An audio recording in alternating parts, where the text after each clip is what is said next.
Hi everyone, आप सब कैसे हो। मुझे उम्मीद है कि आप सब बहुत अच्छे होंगे और खूब मन लगा के पढ़ाई कर रहे होंगे। दोस्तों, आज का हमारा जो टॉपिक है क्या है, हम उपन्यास का विकास पढ़ेंगे कि उपन्यास कौन कौन से हैं। जो प्रेमचंद पूर्व उपन्यास लिखे गए थे वो कौन कौन से हैं।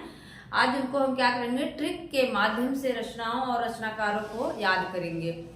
आप लोग देख रहे हैं, यहाँ मैंने लिख दिया है हिंदी उपन्यास का विकास, प्रेमचंद पूर्व उपन्यास। मतलब प्रेमचंद जब हुए और उसके पहले के उपन्यास कैसे लिखे जा रहे थे, क्योंकि जब प्रेमचंद आते हैं तो आदर्शवादी और यथार्थवादी उपन्यास लिखने की शुरुआत करते हैं। लेकिन उसके पहले कैसे उपन्यास लिखे जा रहे थे, उसके पहले देखे तो सामाजिक उपन्यास लिखे जा रहे थे, ऐतिहासिक उपन्यास लिखे जा रहे थे, तिलस्मी अय्यारी वाले जो जादू से संबंधित थे वो सारे उपन्यास लिखे जा रहे थे। तो यहाँ पे पूछा भी जाता है कि कौन से किस उपन्यास को किसने प्रथम माना है, या पूछता है कि इसका कालक्रम पूछ लेता है। प्रेमचंद पूर्व जो उपन्यास थे उनका कालक्रम बहुत पूछता है, और जैसे उसमें दे देता है देवरानी जेठानी की कहानी, भाग्यवती और परीक्षा गुरु, ये सारे का कालक्रम पूछ लेता है। तो हम उन्हीं को देखते हैं। पहले ये जान लेते हैं कि उपन्यास शब्द का प्रयोग किसने किया।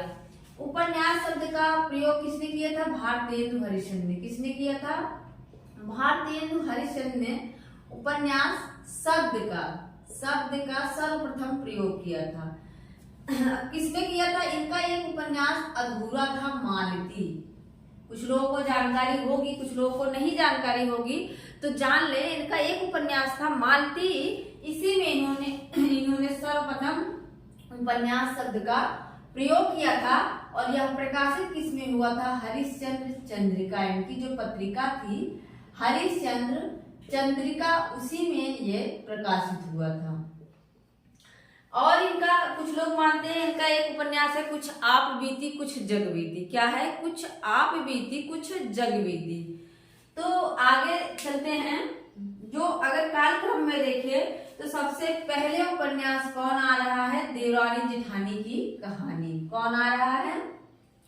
देवरानी जेठानी की कहानी गौरी दत्त। किसकी है? गौरी दत्त। अब इसको याद कैसे रखें कि देवरानी जेठानी की कहानी किसकी है? गौरी दत्त की है।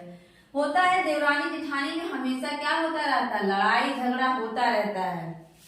जेठानी क्या है, पहले से आके काम कर रही, देवरानी आके बहुत बढ़िया से रहती है, अपना गोरी है, तो क्या है, झगड़े होंगे। तो क्या है, देवरानी क्या है? गोरी है। तो देवरानी जेठानी की कहानी, या कहानी शब्द देख के आप लोग इसकी विधा कहानी मत समझ लेना, ऐसे क्वेश्चन फंसाता है। ये क्या है? उपन्यास है। क्या है? उपन्यास है। तो मैं बता रही थी कि देवरानी जो है क्या है? गोरी है। तो देवरानी जेठानी की कहानी क्या हो जाएगा? गौरी दत्त की हो जाएगी। और इसका समय भी देख लीजिए, 1870। क्या है? 1870 है। ईश्वरी प्रसाद व कल्याण राय। कौन है? ईश्वरी प्रसाद व कल्याण राय। ये किसके लेखक हैं? वामा शिक्षक के। 1872। इनका अगर देखें तो कैसे याद रखेंगे? ईश्वर का प्रसाद, शिक्षक क्या होता है? ईश्वर का प्रसाद और सबका कल्याण करने के लिए आता है। शिक्षक क्या होता है? एक ईश्वर का प्रसाद ही तो होता है और वो सबका कल्याण भी करता है। तो वामा शिक्षक किसकी हो जाएगी? ईश्वरी प्रसाद व कल्याण राय की। श्रद्धा राम फिलौरी, इनकी कौन सा उपन्यास है? भाग्यवती। 1877 ये पूछा जाता है। और विजय शंकर मल्ल ने इसे प्रथम उपन्यास माना है। किसने? यहाँ देख लीजिए आप लोग, विजय शंकर मल्ल। कौन है? विजय शंकर मल्ल हैं। मैंने इसको याद किया था कि इसमें क्या है? डबल ला है, और फिलौरी में भी डबल ला है। तो फिलौरी की रचना क्या है? उपन्यास क्या है? भाग्यवती है। तो यहाँ से मैंने लिंक कर लिया था, फिलौरी वाली ही रचना को विजय शंकर मल्ल ने प्रथम उपन्यास माना हुआ है। अब इसको कैसे याद रखें कि भाग्यवती श्रद्धाराम फिलौरी की है। जो राम में श्रद्धा रखेगा, उसका भाग्य क्या होगा? अच्छा होगा, वो भाग्यवती कहलाएगा। जो राम में श्रद्धा रखेगा वो भाग्यवती कहलाएगा। इसके बाद है लाला श्रीनिवास दास। लाला श्रीनिवास दास का जो उपन्यास है वो है परीक्षा गुरु 1882 और इसको प्रथम उपन्यास कौन मानता है? तो ये है आचार्य रामचंद्र शुक्ल। किसने माना है? बहुत पूछा जाने वाला क्वेश्चन है कि परीक्षा गुरु को किसने प्रथम उपन्यास माना है? तो ये मानते हैं रामचंद्र शुक्ल। इनका कहना है कि यह अंग्रेजी के आधार पर लिखा हुआ प्रथम मौलिक उपन्यास है। क्या है? अंग्रेजी के आधार पर लिखा हुआ प्रथम मौलिक उपन्यास है। एक चीज देखो, होता है जैसे जो आयोग की नौकरी होती है उसमें क्या मिलता है? निवास, मतलब आवास भी मिलता है, लेकिन उसके लिए क्या करना पड़ता है? परीक्षा पास करना पड़ता है। परीक्षा पास करोगे तब आपको क्या मिलेगा? निवास स्थान मिलेगा। तो परीक्षा गुरु किसका हो जाएगा? लाला श्रीनिवास का हो जाएगा। इसके बाद है बाल कृष्ण भट्ट। कौन है? बाल कृष्ण भट्ट हैं। इनका 3 यहाँ पे है, नूतन ब्रह्मचारी, रहस्य कथा, 100 अजान एक सुजान। नूतन ब्रह्मचारी जो है 1886 का है, रहस्य कथा ये 79 का है और 100 अजान एक सुजान जो है 1892 है। अब बाल कृष्ण भट्ट, बाल कृष्ण जो बालक कृष्ण थे कैसे थे? नया थे ना। बाल किसे कहा जाता है? जो नूतन हो, नया हो। तो नूतन ब्रह्मचारी बाल कृष्ण कैसे थे? नूतन। हालांकि ब्रह्मचारी नहीं थे लेकिन नए थे कि नहीं? नए हो, नए ब्रह्मचारी थे, ऐसा समझ लीजिए। और उन्हें सब रहस्य भी पता था, रहस्य कथा। 100 अजान, कृष्ण एक थे लेकिन उनके चाहने वाले कई थे, मतलब 100 अजान एक सुजान।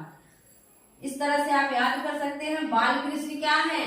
नूतन है, नूतन ब्रह्मचारी, रहस्य का भी जानते हैं और उनको 100 लोग, 100 अजान एक सुजान, मतलब 100 लोग एक इंसान को चाहने वाले हैं। राधा कृष्ण दास, राधा कृष्ण दास का है। हाँ, तो हम देख रहे थे कि नूतन ब्रह्मचारी, रहस्य कथा, 100 अजान एक सुजान। इसके बाद है राधा कृष्ण दास निसहाय हिंदू।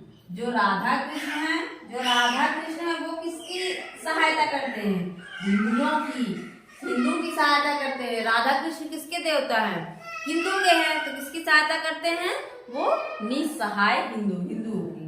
जो निसहाय है उसकी सहायता राधा कृष्ण दास करते हैं। और इसमें क्या है?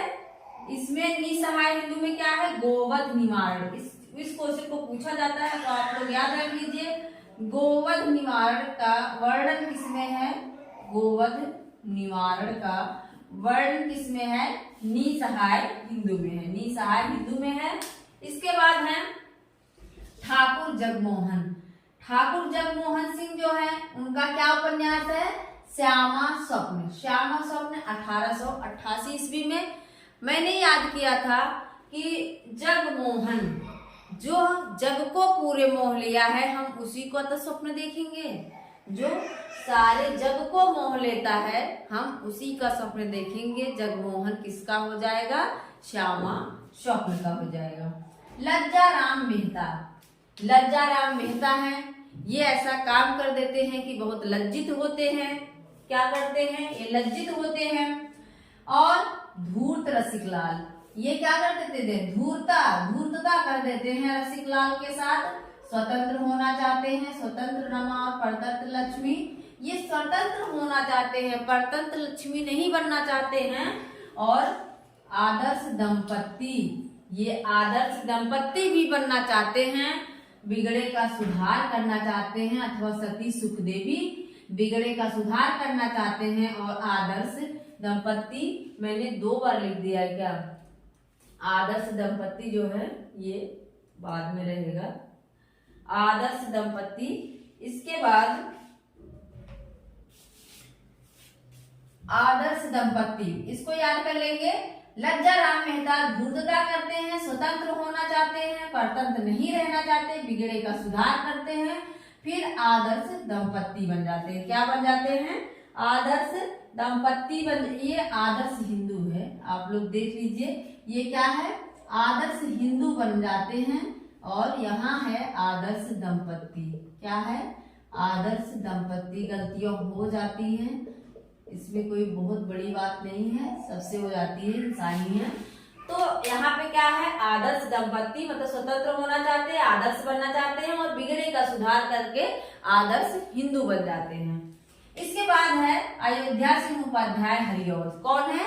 अयोध्या सिंह उपाध्याय हरिऔध है। आप लोग को पता होगा अयोध्या में क्या था, ठेठ हिंदी का ठाठ था। अयोध्या में क्या था, बहुत दिनों तक लड़ाई लड़ी गई ना मंदिर और मस्जिद की। अंत में क्या हुआ, मंदिर की जीत हुई और अधिकिला फूल। अभी कैसा है, अभी मंदिर पूरा बना नहीं है, मतलब अधिकिला, अभी पूरा मंदिर नहीं बना है, आधा बना है। तो अधिकिला फूल की तरह है। किसका है? अयोध्या सिंह उपाध्याय हरिऔध का है। मुझे लगता है आप लोग याद हो गया होगा, एक बार फिर से सरसरी निगाह में याद कर लो। देवरानी जेठानी आती है। देवरानी कैसी है? गोरी है, तो गौरी दत्त का हो जाएगा देवरानी जेठानी की कहानी। ईश्वर का प्रसाद और कल्याण करने के लिए कौन आता है? शिक्षक आते हैं, वामा शिक्षक। और श्रद्धा रखोगे यदि राम में तो तुम्हारा भाग्यवती कहलाओगी, भाग्यवती बन जाओगी। लाला श्रीनिवास दास। जब तुम परीक्षा को पास करोगे तो तुम्हें आवास मिलेगा, निवास स्थान मिलेगा। बाल कृष्ण है, बाल है, छोटे हैं, नूतन ब्रह्मचारी, वही सब रहस्य को भी जानते हैं। और 100 अजान एक सुजान, मतलब एक ही कृष्ण है, उनको चाहने वाले कई लोग हैं। राधा कृष्ण जो है वो निसहाय हिंदुओं की सहायता करते हैं। जो निसहाय है और जो जग को मोह लेता है उसी के सपने आते हैं, वही श्यामा स्वप्न है। लज्जा राम मेहता, इनको लज्जा आती है। क्यों आती है? क्योंकि ये धूर्तता कर देते हैं। स्वतंत्र रमा स्वतंत्र होना चाहते हैं, परतंत्र नहीं रहना चाहते। आदर्श दंपत्ति की तरह बिगड़े का सुधार करना चाहते हैं और आदर्श हिंदू बन जाते हैं। फिर है हरिऔध का अयोध्या सिंह। मैंने कहा कि अयोध्या में पहले क्या था, ठेठ हिंदी का ठाठ था। फिर अभी क्या है, मंदिर बन रहा है, मतलब अधिकिला फूल हो गया है, पूरा मंदिर नहीं बना है। तो अगर आप लोगों को अच्छा लगता है, याद हो गया हो, तो प्लीज आप शेयर सब्सक्राइब लाइक करना ना भूले। मिलते हैं नेक्स्ट वीडियो में। थैंक यू, धन्यवाद।